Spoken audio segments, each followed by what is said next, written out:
Good afternoon to all. आज हम जो पाठ पढ़ाने जा रहे हैं उस पाठ का शीर्षक है नदी यहाँ पर। नदी यहाँ पर। तो आप अपनी पाठ पुस्तक भाषा माधुरी निकालिए। भाषा माधुरी में पाठ 6 निकालिए। पाठ 6 नदी यहाँ पर। पहले हम इसका सस और वाचन करेंगे। आप सुनिए ध्यान से इसको कि नदी यहाँ पर मुड़ती है फिर चलती ही जाती है, चलते चलते सागर को आखिर में वह पाती। मिलती लंबी राह उसे देती है सबको पानी, सींच सींच कर खेतों को फसल बनाती है घानी। चलती किसी जगह सीधी, चलती किसी जगह सीधी, टेढ़ी होती कहीं कहीं, लहर उठाती जाती है लेकिन थकती कहीं नहीं। कहीं दरारों में छिपती मैदानों में आती है, खेल खेलती लुका छिपी बिल्कुल ही खो जाती है। बहुत तेज थी पर्वत पर लेकिन नीचे जब आई, धीमी धीमी चाल हुई जैसे थक कर सुस्ताई। पानी बिखराती जाती हरियाली फैलाती है, चाहे जितना पानी ले लो मन में बुरा न लाती है। किसे पता है आई कब मगर रहेगी चलती ही, एक नए एक दिए सी जगर मगर सदा रहेगी जलती ही। सागर में मिल जाने पर फिर बन जाती है सागर, तब तक चलती रहती है रात और दिन धरती पर। आपने ये कविता सुना, अब इसका अर्थ सुनेंगे, इसका भाव समझेंगे। करें कि नदी यहाँ पर मुड़ती है फिर चलती ही जाती है। आप देख रहे हैं बगल में चित्र। नदियां कहां से निकलती हैं? पहाड़ों से। नदियां कहां से निकलती हैं? पहाड़ों से। जब नदियां पहाड़ों से निकलती हैं, जो जो भी नदी का नाम है, जैसे गंगा नदी, तो गंगा नदी का उद्गम स्थल कहाँ है, कहां से निकली है? हिमालय से। तो जो नदियां जितनी ऊंचाई ऊंचे पर्वत से निकलती हैं वो नदी उतना ही लंबी होती।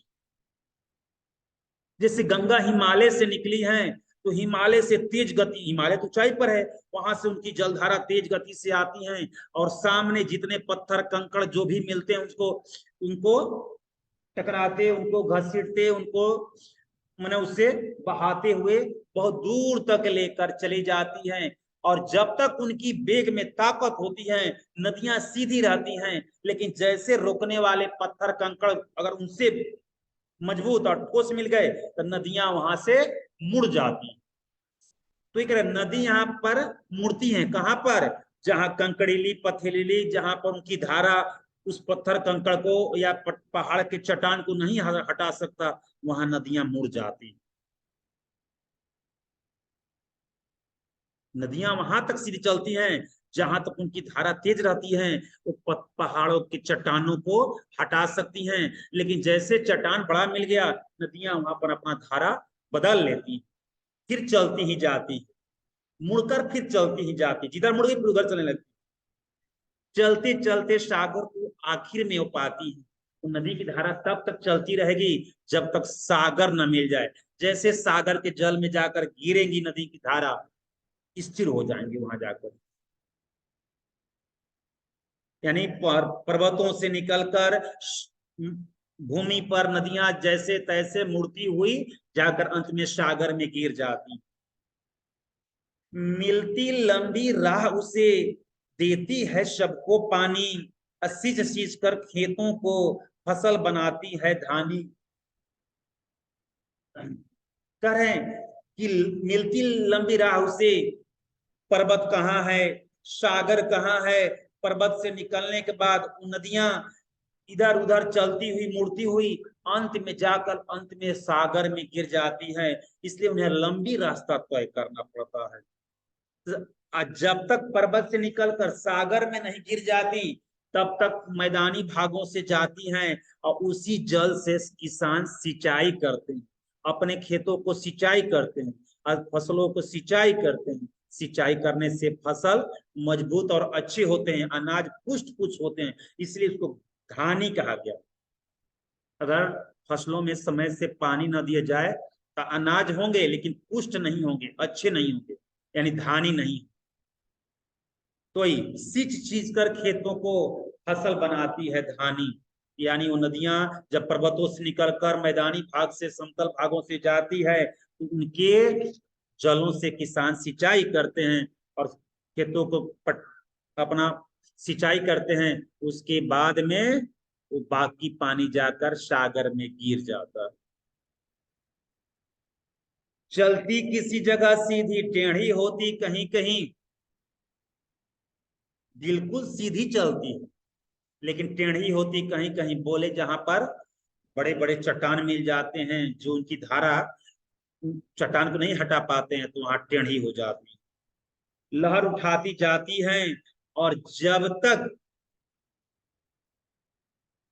ढलान की ओर पानी बहता है उसमें लहर उठता रहता है तेजी से, और जैसे समतल भागों में आती हैं स्थिर हो जाती हैं। आप भी देखते हैं कि जहां पर ऊंचाई से जल गिरते हैं तो बहुत तेज गति से गिरते हैं और उसमें आवाज भी होती है। कहीं की नाली ही देखे होंगे, ऊंचाई से नाली गिर रहा है तो उसकी पानी कितना तेज होगी। छोटी सी नाली होती है घर दरवाजे पर आसपास पड़ोस, उसकी धारा तेज होती है, लेकिन जहां पर समतल होते हैं वहां पर धारा कम हो जाते हैं। या खेतों में देखे होंगे आप, कहीं खेत में कभी गए होंगे आप, गांव गांव कहीं गए होंगे किसी गांव में फसल के जहां सिंचाई होती है उस समय में, तो आप देखे होंगे लहर उठाती जाती है लेकिन थकती कहीं नहीं। लेकिन वो जो नदी का धारा है कहीं नहीं थकता है, कभी थकेगी नहीं, वो उसी तरह रफ्तार में देखते हैं कि हम लहराती हुई ऐसे ऐसे नदी की धारा बहती है पानी उसमें। जैसे जहां टकराएगा तो उछल जाएगा, फिर चलेगा, फिर कहीं टकराएगा उछलते रहेगा। कहीं दरारों में छिपती, कभी कभी जब नदी से जल आती है खेतों में तो खेत में गर्मी से दरार फट जाते हैं, अभी दरार फट जाते हैं, अभी उसमें पानी करने पर जाकर कम पानी करने पर दरार में पानी छिप जाएंगे क्योंकि धरती फटी रहती है बहुत नीचे तक, उसमें पानी जाकर छिप जाते हैं।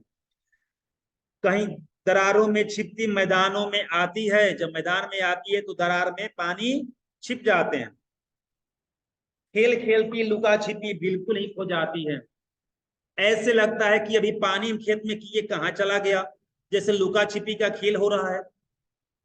कभी दिखाई दे देगा कहीं कहीं पानी, कहीं कहीं बिल्कुल नहीं, कहीं दिखाई देगा कहीं बिल्कुल नहीं, इसी को बोला गया है लुका छिपी। अभी गर्मी का दिन है, खेतों में दरार फटे हैं, अगर आप नदी तालाब से पानी काट कर खेत में भेजेंगे तो कहीं पानी दिखाई देगा कहीं दिखाई नहीं देगा, इसी को लुका छिपी का खेल कहा गया।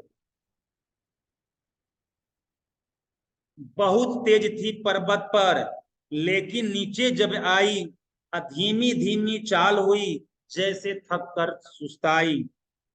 जब पर्वतीय भाग में थी, पर्वत पर थी नदी का जल, नदी वहां पर उनकी धारा तेज थी, लेकिन जैसे समतल मैदानी भाग में आ गई, मैदान तो समतल होता है, मैदान तो उबड़ खाबड़ तो होगा नहीं, खेत को समतल किसान बनाकर रखते हैं अपने ताकि एक बराबर पानी मिले सारे फसल को। तो एक जब समतल भागों पे आती है नदी का जल एकदम धीमी, जैसे लगता है कि वही जल उतना वेग से आवाज दे रहा था, यहाँ सुस्ता रहा। वही नदी का जल समुद्र में है, पर्वतों पर है तो बहुत भयावह लगेगा, लगेगा कि आपको डरा रहा है, कितना इसमें तेज है। लेकिन जैसे समतल भाग पे आएगा वही जल एकदम स्थिर हो जाएगा, वहां पर छूने में डर लगेगा, यहाँ पर इच्छा होगी कि कूद कूद कर स्नान कर ले, उसमें थोड़ा सा पानी रहे लगे खूब इसमें हम स्नान करें। ठीक है, यानी समतल भाग में उसी पानी से डर नहीं लगता, लेकिन वहां पर नदी में जहां पहाड़ में भाग रहेंगे वहां डर लगेगा। वही नदी का जल जब तेज धारा से बहती है तो आप स्नान करने में लोग जाने में डरते हैं, और वहीं तालाब में या घर में या कहीं भी देखते हैं जहाँ स्थिर हो जाता है जल, आराम से स्नान कर लेते हैं, उसी को सुस्ताना कहा गया है। पानी बिखराती जाती है, हरियाली फैलाती है।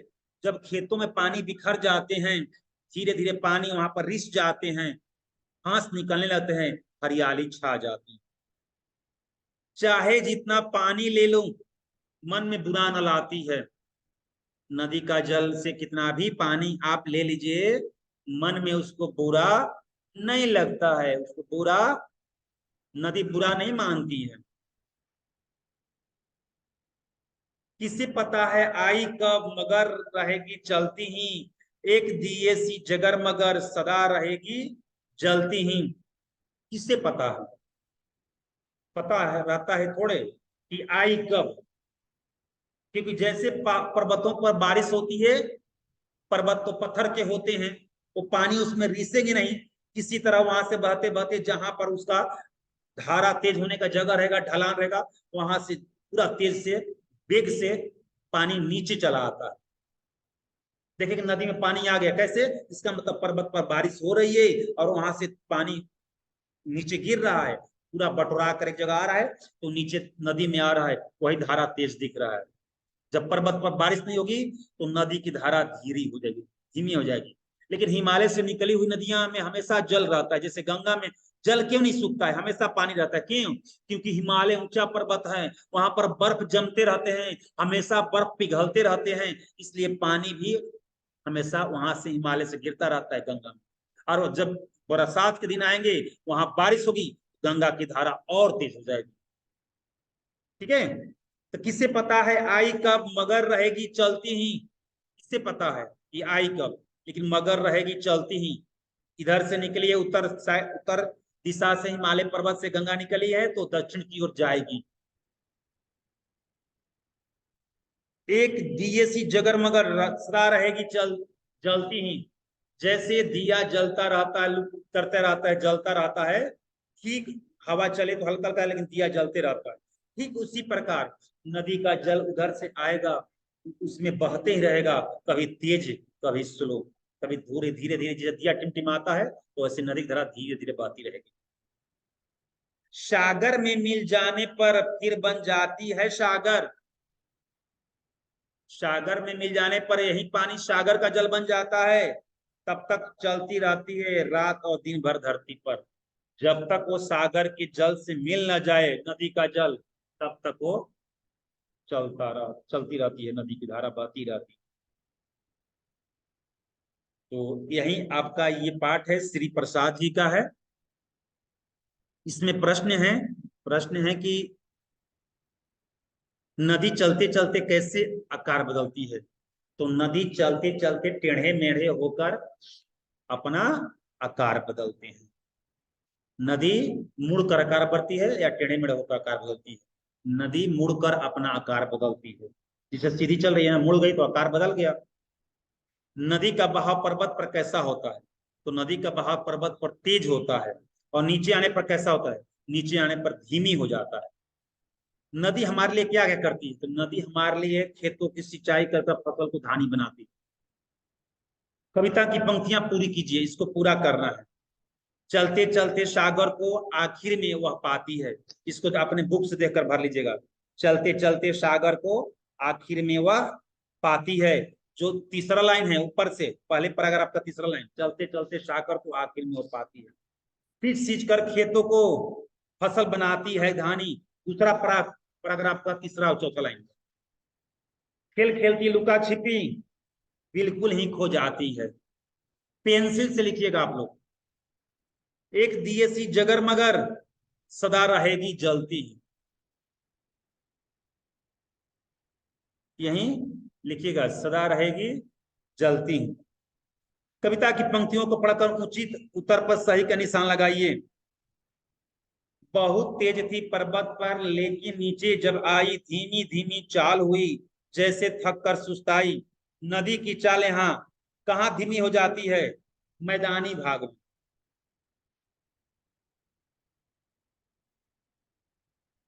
नदी की चाल कहाँ धीमी हो जाती है? मैदानी भाग में। पर्वत पर नदी गति तेज कैसे हो जाती है?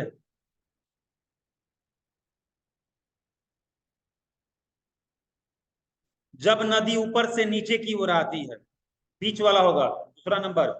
जब नदी ऊपर से नीचे की ओर आती है उनकी चाल तेज हो जाती है।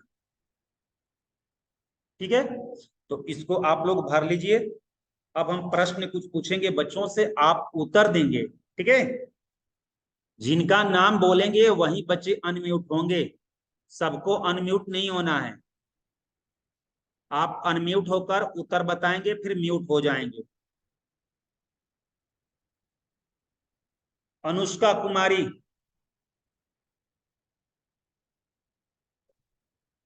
अनुष्का। Yes sir. हाँ, नदी हमारे लिए क्या क्या करती है?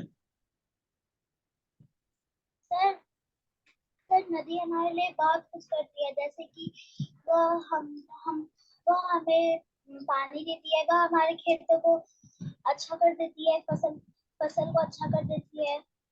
बहुत अच्छा, ठीक है, म्यूट हो जाओ। Okay sir. अनंत वैभव,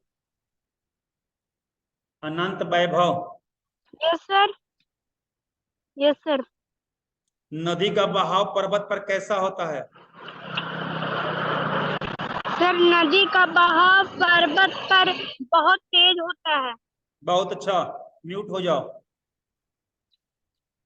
ओके आदर्श सर। Kumar, yes sir. नीचे आने पर नदी का बहाव कैसा हो जाता है? सर नीचे आने पर नदी का बहाव धीमा हो जाता है। बहुत अच्छा, गुड बच्चा। आराध्या,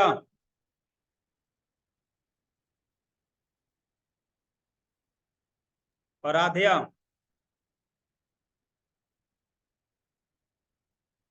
आराध्या, आराध्या की आवाज नहीं आ रही है। आर्यन। Yes sir. कविता की 4 पंक्तियां, पहला 4 पंक्तियां पढ़ो।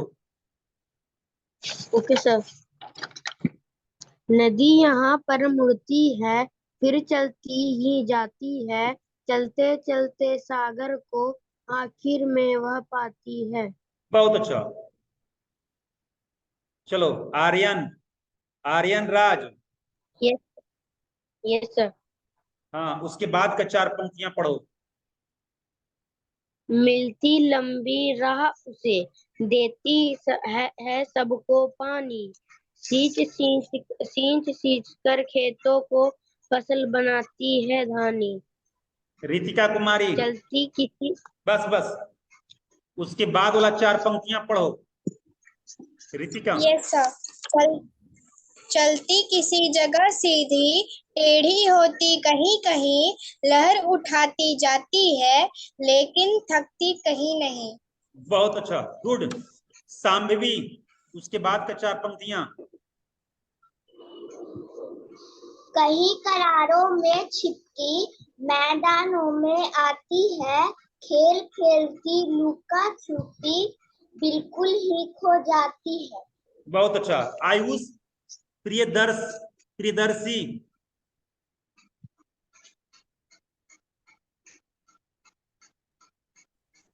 बहुत तेज थी पर्वत पर, लेकिन नीचे जब आई धीमी धीमी चाल हुई, जैसे थककर सुस्ताई। बहुत अच्छा। प्रांजल सिंह। पानी बिखारती जाती, हरियाली फैलाती जाती, चाहे जितना पानी लो मन में बुरा न लाती। बहुत अच्छा। संस्कार। Yes sir. किसे पाते हैं आई कब, मगर रहेगी चलती रही, एक दिए सी जगर मगर सदा रहेगी जलती रही। जलती, बहुत अच्छा। प्रशांत कश्यप। Yes sir. अंतिम पंक्ति। सागर में मिल जाने पर फिर बन जाती है सागर, तब तक चलती रहती है रात और दिन धरती पर। बहुत अच्छा। चलिए, ये कविता यहीं समाप्त करते हैं। आप लोग आज का होमवर्क है, कविता याद करेंगे और आप नेक्स्ट डे जब जुड़ेंगे तो आप मुझे कविता सुनाएंगे, ठीक है? चलिए बाय, गुड डे, आपका दिन शुभ हो, आपका दिन मंगलमय हो।